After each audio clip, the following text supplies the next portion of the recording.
Selamat sore, perkenalkan kami dari kelompok 8, mahasiswa keperawatan Institut Teknologi dan Kesehatan Bali. Di sini kami akan mewawancarai seorang entrepreneur pemilik Queen's Grocer. Sebelumnya, perkenalkan nama saya Purnama, ini teman saya Putri, dan ini teman saya Yuni. Sebelumnya, saya berbicara dengan Ibu siapa? Saya sendiri dengan Bu Winda. Baik, dengan Ibu Winda.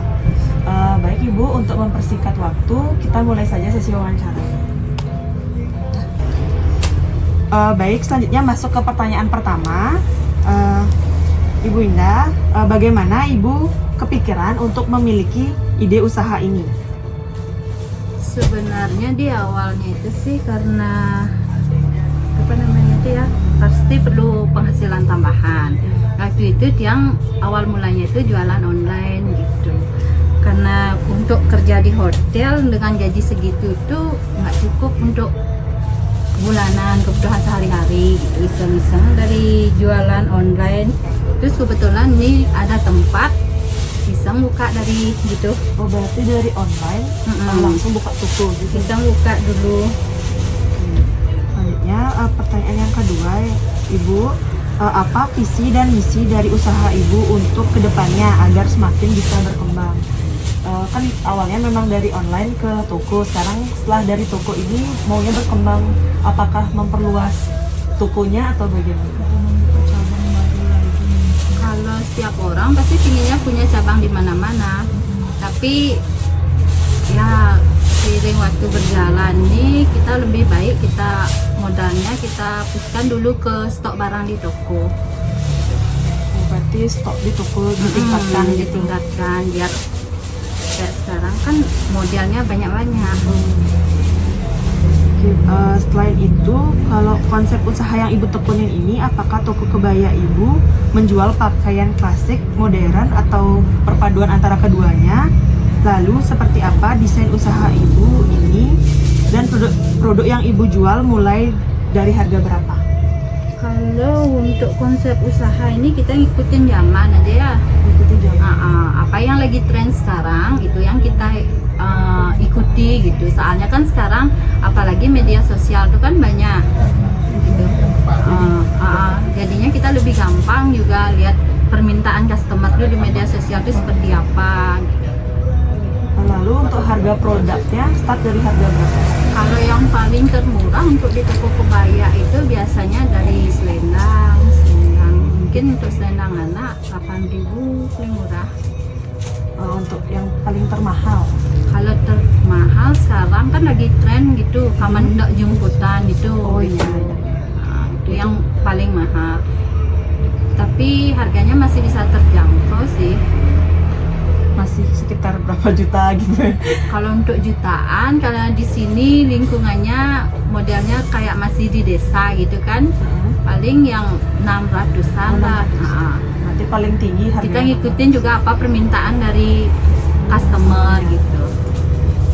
Lalu selain untuk selain untuk memenuhi kebutuhan sehari-hari kan pasti untuk tujuannya adalah keuntungan. Selain itu apa tujuan ibunya bangun usaha ini gitu, selain untuk uang? Kalau di toko ini kita welcome reseller. Biar siapa yang punya keinginan untuk mendapatkan penghasilan tambahan bisa join di kita, gabung di grup reseller. Nanti mereka bisa ngambil barang di sini karena kita kan harga grosir bisa dijual kembali. Lalu kan awalnya ini mulai dari online. Online itu tahun berapa? Kalau online-nya pas masih kerja di hotel dari tahun 2014. Lalu tokonya ini dibangun tahun? Kalau tokonya ini di awal buka itu 17 Agustus pas hari kemerdekaan tahun 2017. Lalu apakah tokonya punya sosial media? Punya, harus. Atas nama akunnya? Akun saya pribadi Winda Wiguna Grocer Kebaya karena itu udah dari dulu. Sama kalau IG-nya Queen Grocer Batuyang. Queen Grocer Batuyang. Ya, bisa lanjutkan teman saya. Baik, selanjutnya saya akan bertanya, Bu.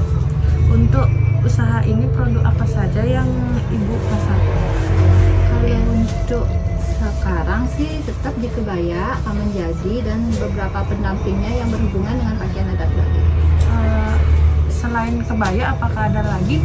Biasanya busana pria, anak-anak, sama beberapa aksesorisnya kayak bros, anting-anting yang lebih menjangkau ke pakaian adat Bali lah, untuk ke pura atau kemana gitu.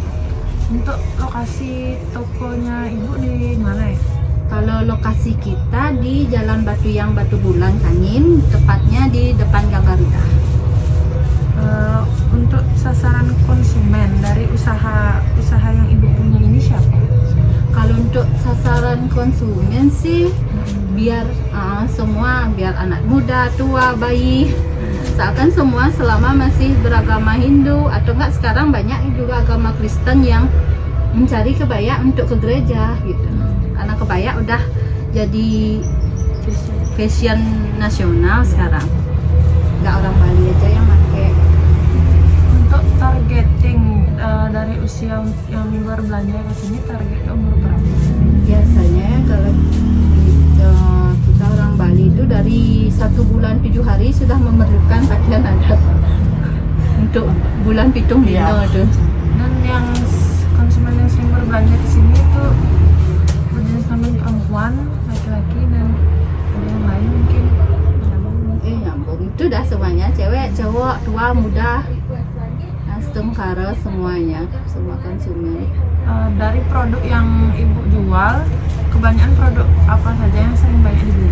Kalau lebih dominan dibeli sih kayak kalau sekarang tuh paling laris tuh kamen jadi sama baju kebaya jadi, karena kan lebih praktis, orang nggak perlu dikain nunggu jarit gitu. Kalau sekarang kok udah jadi, tinggal mereka datang ke toko, coba kalau pas entarnya bisa langsung ke pura. Terus keunggulan produk yang ibu jual apa saja? Kalau untuk keunggulan produk kita itu, untuk sampai saat ini kita tetap menjual apa yang lagi tren. Apa yang lagi tren sekarang, modelnya yang sekarang, juga harganya lebih, kita bisa menjual harganya lebih terjangkau lah daripada tempat lain, karena kan yang tempat juga punya sendiri gitu. Terus bagaimana caranya ibu mempromosikan dari usaha yang ibu punya, atau melalui Instagram, Facebook? Kalau kayak zaman sekarang sih harus tetap di media sosial ya, harus sering posting barang di IG atau di Facebook.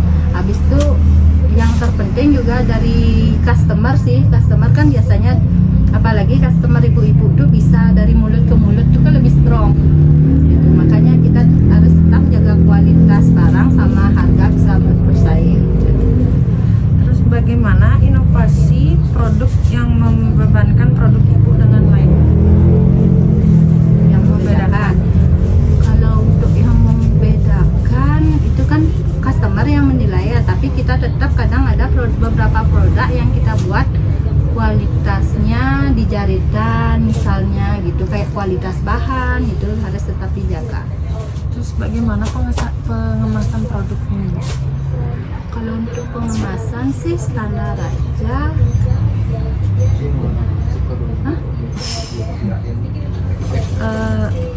Terus sekarang pertanyaannya, bagaimana kelebihan dan kekurangan dari produk ibu?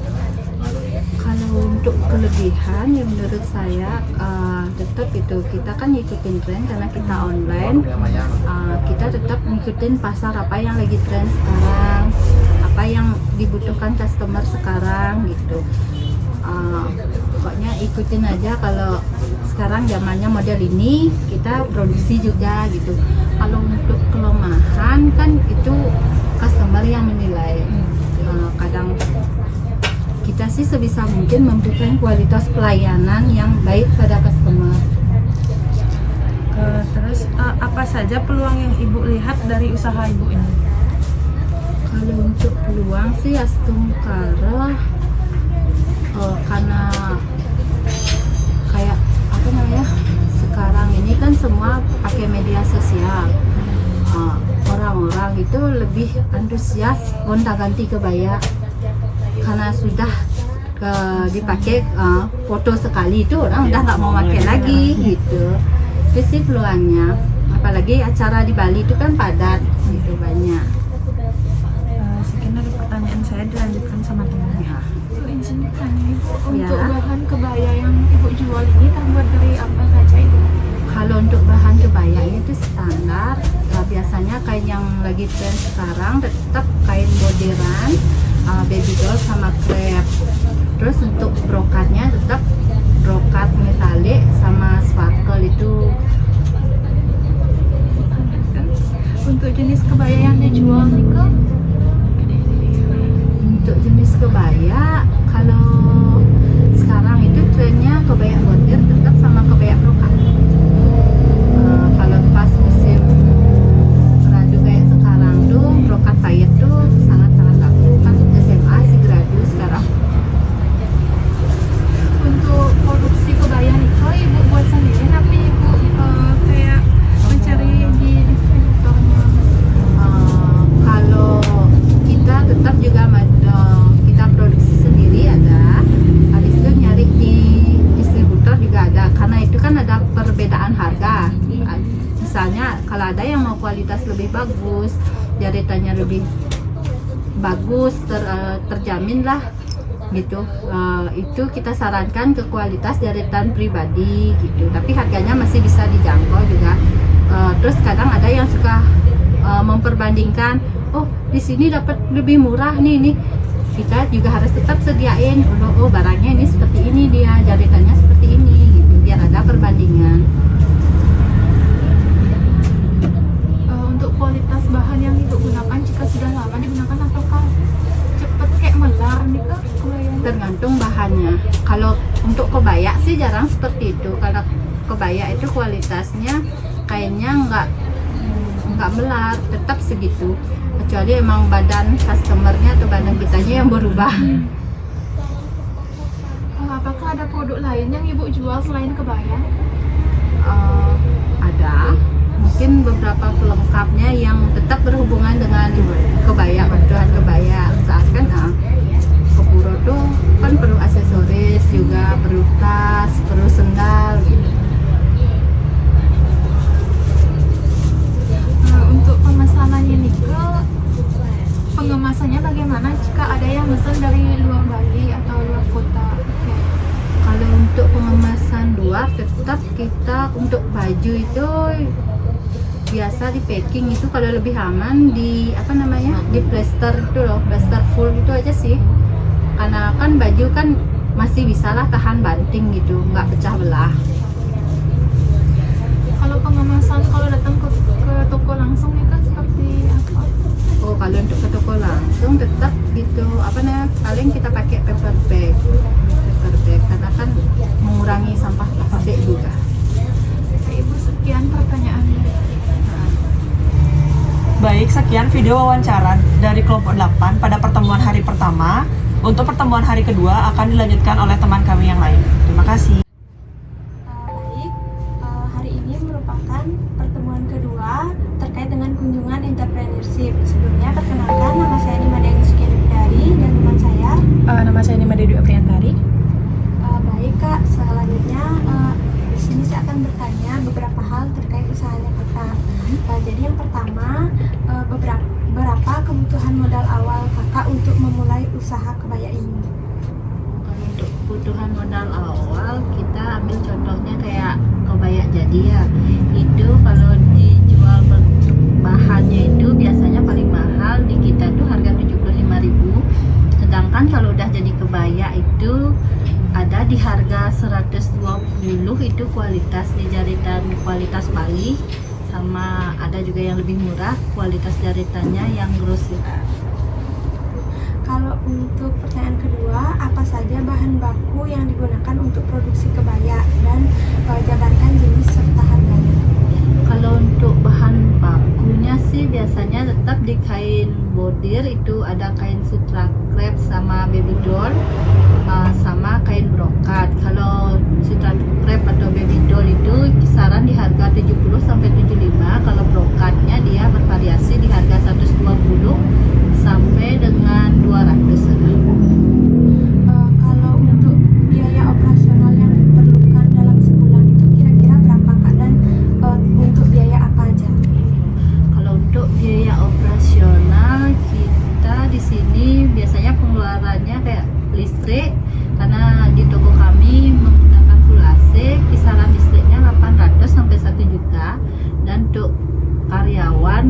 biasanya per orang tuh digaji 2 jutaan.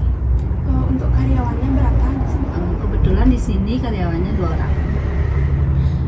Kemudian untuk menentukan rugi atau laba, berapa kira-kira pendapatannya per bulan dan biaya produksinya berapa?